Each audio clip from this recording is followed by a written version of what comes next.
ሰላም ጤና ይስጥልኝ። የአካል ጉዳተኛ ህጻናት የትምህርት መርሃ ግብር ህጎች ምን እንደሆኑ እንዴትስ መጠቀም እንደሚቻል በአካል ጉዳተኞች ትምህርት መመሪያ ውስጥ ይገኛል።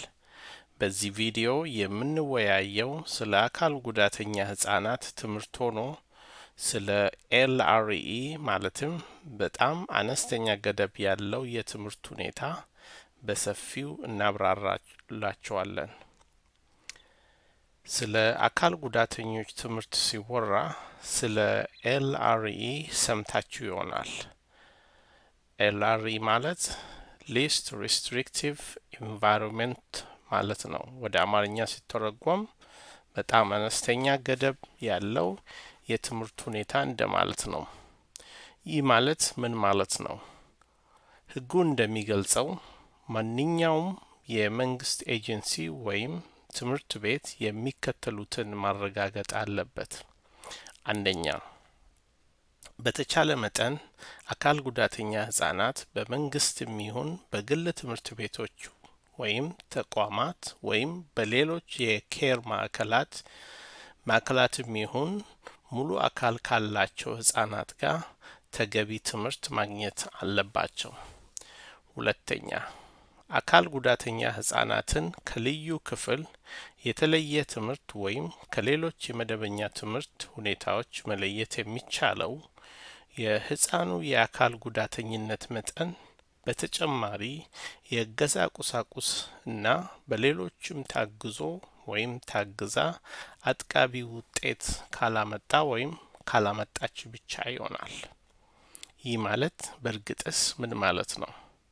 እስቲ በመጠኑ እናብራራ። በቀላል አነጋገር በጣም አነስተኛ ገደብ ያለው የትምህርት ሁኔታ ኤልአርኢ መርህ ሆኖ የአካል ጉዳተኛ ህጻናትን ትምህርት የሚቀና መመሪያ ማለት ነው፣ ቦታ አይደለም። እንደ መርህ አንድ አካል ጉዳተኛ ህጻን የትምህርት ፍላጎቶቹ አይሳኩም ተብሎ የትምህርት ኮሚቴው ከተስማማ በስተቀር ህጻኑ ከአቻዎቹ ጋር መማር አለበት። አስታውሱ፣ እንደ ወላጅ እርሶም የልጆን የትምህርት ኮሚቴ አባል ኖት። እያንዳንዱ የትምህርት ቤት ዲስትሪክት ቀጣይነት ወይም በርካታ አይነት ያላቸውን የትምህርት አማራጮችን የአካል ጉዳተኛውን ህጻን ፍላጎት በሚያሟሉ መልኩ ለህጻኑ መቅረባቸውን ማረጋገጥ ያስፈልጋል።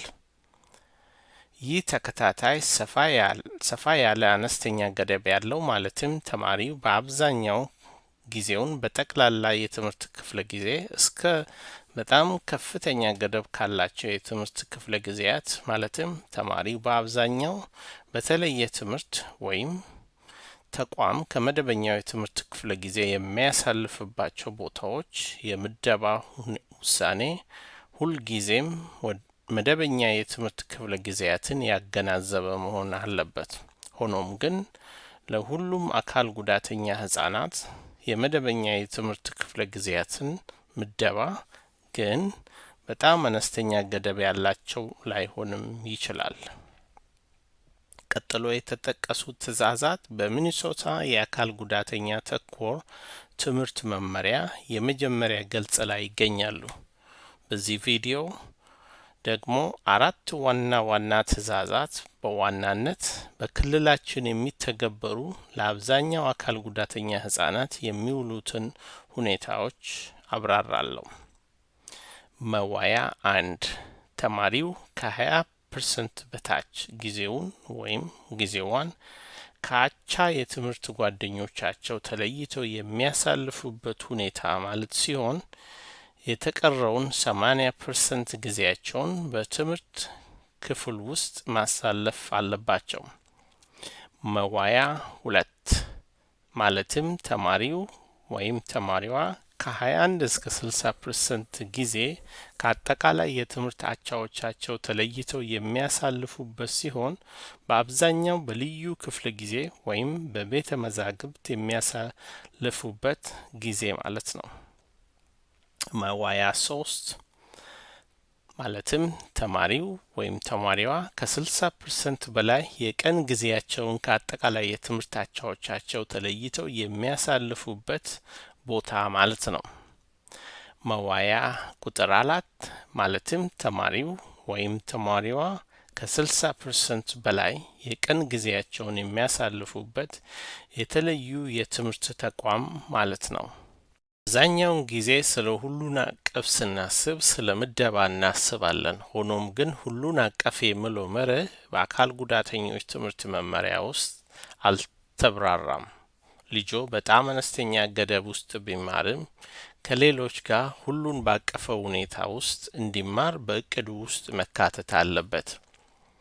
የልጆ የትምህርት መርሃ ግብር ስለ በጣም አነስተኛ ገደብ የትምህርት ሁኔታ ማብራሪያ ሊኖረው የግድ ይላል። ይህ ማብራሪያም ልጆ በመደበኛ ክፍለ ጊዜያትና በሌሎች ተዛማች እንቅስቃሴዎች መሳተፍ ወይም አለመሳተፉን የሚያብራሩ ምክንያቶች ያስፈልጋል። ስለዚህ የትምህርት መርሃ ግብሩ ኮሚቴ ልጁ በመደበኛ የትምህርት ክፍለ ጊዜያትና በሌሎችም ከሙሉ አካል ካላቸው ጓደኞቹ ጋር ይሳተፍ አለመሳተፉን በተቻለ መጠን መወያየት ያስፈልጋል። ስለ በጣም አነስተኛ ገደብ ያለው የትምህርት ሁኔታ ስናስብ መጠየቅ ያለባቸው ነገሮች ልጆ ልዩ ክፍለ ጊዜያትን ከጓደኞቹ ተለይቶ እየወሰደ ነው ወይ?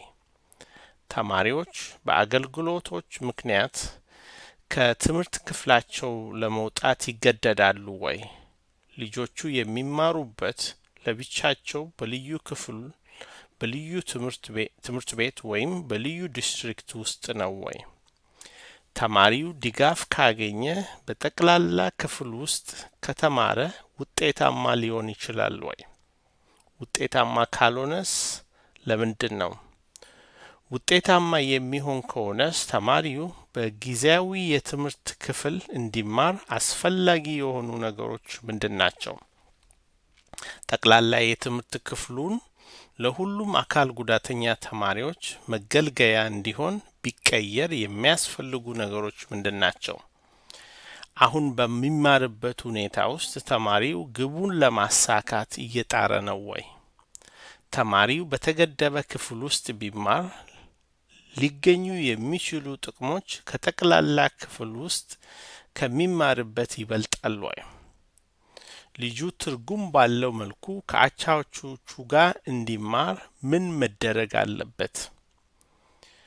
ይህ ሕግ የወጣበት ምክንያት ከዚህ በፊት የአካል ጉዳተኛ ህጻናት ይገለላሉ፣ ከትምህርት ክፍላቸው ያስወጧቸዋል፣ ከሌሎች ተማሪዎች ይለያሉ። ዛሬም እንዲህ አይነት ሁኔታዎች ይስተዋላሉ። ሕጉ እንደሚለው አንድ አካል ጉዳተኛ ህጻን በተቻለ መጠን ከሌሎች ሙሉ አካል ካላቸው ህጻናት ጋር ተቀላቅለው ትርጉም ባለው መልኩ መማር አለበት። እስካሁን ባደረግነው ውይይት ስለ አነስተኛ ገደብ ያለው የትምህርት ሁኔታ ኤልአርኢ ምን እንደሆነ ግንዛቤ አግኝተዋል ብለን ተስፋ እናደርጋለን። ስለዚህ ተማሪዎች በአነስተኛ ገደብ ባላቸው ሁኔታዎች ውስጥ ትምህርታቸውን እንዲማሩ ጥብቅና በመቆም የበኩሎን ያግዛሉ ብለን እናምናለን። ይህን ቪዲዮ ስላዳመጣችሁ እናመሰግናለን።